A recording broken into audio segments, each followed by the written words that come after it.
ধরেন আমি একটা মানুষকে ভালোবাসলাম, তার সাথে খুব সুন্দর করে সম্পর্ক তৈরি করলাম।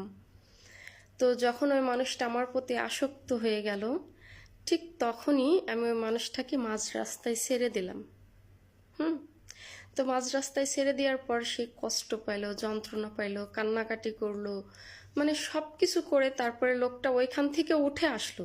এক কথায় বলতে যে আমরা দুজনে একসাথে রাস্তা চলতে যাই, আমি তাকে ধাক্কা মেরে সমুদ্রে ফেলে দিলাম বা একটা গর্তের মধ্যে ফেলে দিলাম, ফেলে দিয়ে চলে আসলাম। তো সেখান থেকে অনেক কষ্ট করে পরিশ্রম করে লোকটা ওখান থেকে উঠে আসলো। হুম। ওখান থেকে উঠে আসার পর আমি তার 2 পা জড়িয়ে ধরে কান্না করলাম আর বললাম যে আমাকে মাফ করে দাও, আমাকে মাফ করে দাও। হুম। মাফ করা মহত্ব, মাফ করা আল্লাহ তাআলা পছন্দ করেন। সে হয়তো আমাকে মাফ করে দিল, কিন্তু আমার জন্য যে সে যে যে কষ্টটা পাইছে, তার হৃদয়টা ভাঙছে, তার যে পরিশ্রমটা হয়েছে ওই গর্তের থেকে উঠে আসতে, সে যে কষ্টগুলো করছে সেগুলোকে আমি ফেরত দিতে পারবো? পারবো না। তার চোখ থেকে যে আমার আমার জন্য পানিগুলো ঝরছে, সেই পানিগুলোকে আমি গুছায় রেখে তাকে ফেরত দিতে পারবো? পারবো না, সম্ভব না। ঠিক আছে।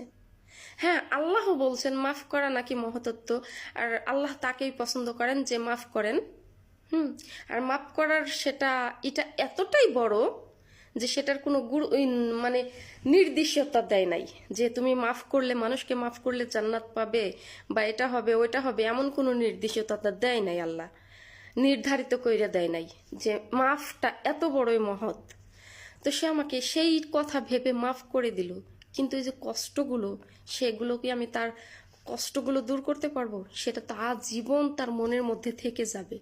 যখন এই কষ্টের কথা মনে করবে, সে হয়তো আমাকে অধিশাপ দিবে না, কিন্তু তার হৃদয় থেকে যে একটা হাক বাড়াবে, হৃদয় থেকে যে একটা কষ্টের একটা নিঃশ্বাস বাড়াবে আমার ধ্বংস হওয়ার জন্য, ওইটুকু যথেষ্ট।